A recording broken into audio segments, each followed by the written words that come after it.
भगवान शंकर और माता पार्वती की कथा। एक समय की बात है कि भगवान शंकर और माता पार्वती आकाश मार्ग से भ्रमण करते हुए कैलाश पर्वत पर जा रहे थे। बीच राह में एक कन्या का विवाह हो रहा था। माता पार्वती वहां रुकी और विवाह के संपूर्ण रीति रिवाजों सहित विवाह को संपन्न होने तक देखा। माता पार्वती भगवान शंकर से कहने लगी, हे भोलेनाथ, मुझे भी पुत्री चाहिए, क्योंकि मैं भी अपनी पुत्री का विवाह करना चाहती हूँ। लेकिन भगवान शंकर बोले, पार्वती, अभी तो कैलाश पर्वत पर चलते हैं। लेकिन माता पार्वती ने हट कर लिया कि जब तक उन्हें पुत्री नहीं मिल जाती वे यहाँ से कहीं नहीं जाएंगी। भगवान शंकर ने हंसकर पार्वती जी से कहा कि पार्वती, तुम्हें कितनी पुत्रियां चाहिए? माता पार्वती ने कहा, हे भोलेनाथ, यह बात तो आप ही जाने, मुझे तो सिर्फ पुत्री चाहिए, और हट करके वहीं पर बैठ गई। भगवान शंकर ने सोचा, पार्वती तो हट करके बैठ गई है, अब तो इनको जब तक पुत्री नहीं मिल जाती पार्वती यहाँ से कहीं नहीं जाएंगी, मुझे पुत्री तो लानी ही पड़ेगी। तब भगवान शंकर एक ऐसी जगह पर गए जहाँ पर एक गाय बैठी हुई थी। गाय के मस्तिष्क पर भगवान शंकर ने अपना हाथ रखा। गाय एक लड़की बन गई थी। शंकर भगवान गाय कन्या को लेकर आगे चले। थोड़ी ही आगे चले थे कि एक बिल्ली रास्ते में मिल गई। भगवान शंकर ने उसके सिर पर भी अपना हाथ रखा, वह भी एक लड़की बन गई। भगवान शंकर ने बिल्ली कन्या को भी अपने साथ ले लिया। भगवान शंकर और आगे चलते हैं तो एक कुतिया बैठी हुई थी। भगवान शंकर उसके पास भी गए और अपना हाथ कुतिया के माथे पर रखा, वह भी एक लड़की बन गई। भगवान शंकर उसे भी अपने साथ लेकर आगे चले। भगवान शंकर और आगे चलते हैं तो भगवान शंकर को बीच रास्ते में एक गधी मिल गई। भगवान शंकर ने उस पर भी अपना हाथ रखा और उसे भी एक लड़की बना दिया। भगवान शंकर और आगे चलते हैं तो एक मादा सुअर मिला। भगवान शंकर ने उसे भी सर पर हाथ रखकर एक लड़की बना दिया। भगवान शंकर और आगे चले तो भगवान को एक चूहिया मिल गई, उसके सर पर भी हाथ रखा, वह भी एक लड़की बन गई। तब इस तरह से भगवान शंकर 6 कन्याओं को लेकर माता पार्वती के पास आए। माता पार्वती 6 कन्याओं को देखकर बहुत खुश हुई और उन्हें अपने निवास स्थान पर लेकर आ गई। समय के साथ माता पार्वती और भगवान शंकर के आंगन में कन्याएं हंसते खेलते हुए धीरे धीरे बड़ी हो गई थी। अब माता पार्वती को पुत्रियों का विवाह की चिंता होने लगी थी। तब माता पार्वती भगवान शंकर के पास गई और बोली, हे भोलेनाथ, 6 कन्याएं अब विवाह के योग्य हो गई हैं, जल्दी ही हमें अपनी पुत्रियों के लिए सुयोग्य वर देखकर विवाह कर देना चाहिए। तब भगवान शंकर और माता पार्वती ने अपनी पुत्रियों के लिए सुयोग्य वर देखे और बड़ी ही धूमधाम से अपनी कन्याओं का विवाह कर दिया। कुछ समय बीत जाने पर माता पार्वती ने भगवान शंकर से कहा कि भगवान, मैंने अपनी कन्याओं का विवाह तो कर दिया है, अब उनसे मिलने की इच्छुक हूँ। भगवान शंकर बोले, ठीक है पार्वती। भगवान शंकर और माता पार्वती अपनी कन्याओं से मिलने के लिए उनकी ससुराल जाने के लिए तैयार हुए।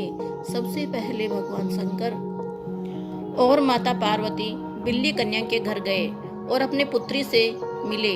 वहां पर उनके परिवारजनों ने भगवान शंकर और माता पार्वती का बहुत ही आदर सत्कार किया। तब माता पार्वती ने अपनी कन्या के लिए वहां पर वार्तालाप किया। तब कन्या के परिवारजन बोले कि आपकी कन्या बहुत ही शुभ है, बहुत अच्छी संस्कारवान है, परंतु इस कन्या में एक बहुत बड़ी कमी है। रसोई में दूध के मलाई को उतार कर खा जाती है और भोजन बनाए हुए बर्तनों को चाट जाती है। इस पर भगवान शंकर मुस्कुराए और धीरे से माता पार्वती को बोले कि पार्वती, यह कन्या बिल्ली है। बिल्ली के घर से भगवान शंकर और माता पार्वती ने विदा ली और आगे चले। इस बार गधी कन्या के घर पर रुके। वहां पर भी भगवान शंकर और माता पार्वती अपने पुत्री से मिले तथा वहां पर भी भगवान शंकर और माता पार्वती का बहुत ही आदर सत्कार किया गया। और माता पार्वती ने पहले की तरह से परिवारजनों से पूछा। तब परिवारजनों ने कहा कि आपकी कन्या बहुत ही अच्छी है, परंतु इसमें एक बहुत बड़ी कमी है, यह पूरे दिन काम को गधे की तरह लाद कर करती है।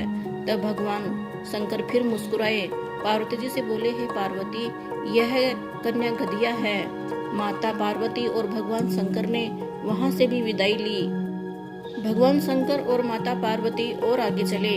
इस बार माता सुवर कन्या के घर पर रुके और पुत्री से मिलने के बाद फिर से परिवारजनों से वही सवाल किया तो परिवारजन ने सुयोग्य कन्या बताकर कहा कि यह कन्या सब काम बहुत अच्छा करती है, परंतु किसी भी जगह पर ऐसे ही बैठ जाती है, चाहे वह स्थान साफ सुथरा हो या नहीं। तब भगवान शंकर फिर मुस्कुराए और माता पार्वती से बोले, पार्वती यह कन्या माता सुअर है। तब भगवान शंकर और माता पार्वती ने यहाँ से भी विदाई ली और आगे चलते हैं। इस बार चुईया के घर पर रुकते हैं और अपनी पुत्री से मिलकर उसके परिवारजनों से मिलते हैं। भगवान शंकर और माता पार्वती ने फिर से वही सवाल किया।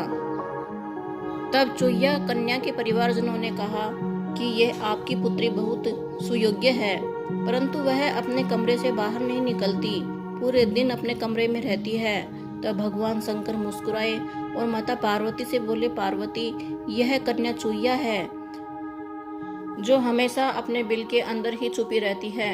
इसके बाद भगवान शंकर और माता पार्वती कुतिया कन्या के घर पर गए।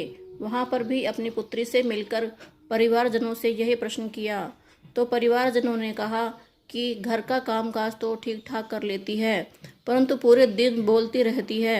तब भगवान शंकर फिर मुस्कुराए और माता पार्वती से बोले कि पार्वती यह कन्या कुतिया है जो पूरे दिन भोगती रहती है। यहाँ से भी भगवान शंकर और माता पार्वती आगे चलते हैं और इस बार गाय कन्या के घर पर रुकते हैं। गाय कन्या से मिलकर गाय कन्या के परिवारजनों से मिलते हैं। यहाँ पर भी माता पार्वती ने ऐसा ही सवाल किया। तब गाय के परिवारजन गाय के लिए बहुत ही अच्छे शब्दों में वर्णन किया और कहा कि आपकी पुत्री माता लक्ष्मी का अवतार है, बहुत ही सौभाग्य कन्या है, इसके आने पर हमारे घर में खुशियां भर गई हैं। आपने हमें एक कन्या नहीं बल्कि लक्ष्मी का अवतार दिया है। इस पर भगवान शंकर फिर मुस्कुराए और धीरे से माता पार्वती से बोले, पार्वती यह कन्या गाय है। इस तरह से सभी कन्याओं से मिलकर माता पार्वती और भगवान शंकर कैलाश पर्वत पर लौट आते हैं। कहानी को लाइक एंड सब्सक्राइब कर लें। कहानी अच्छी लगी हो तो कमेंट करें ताकि आपको इसी तरह की कहानियाँ सुनने को मिलती रहें। कहानी को ज़्यादा से ज़्यादा शेयर करें।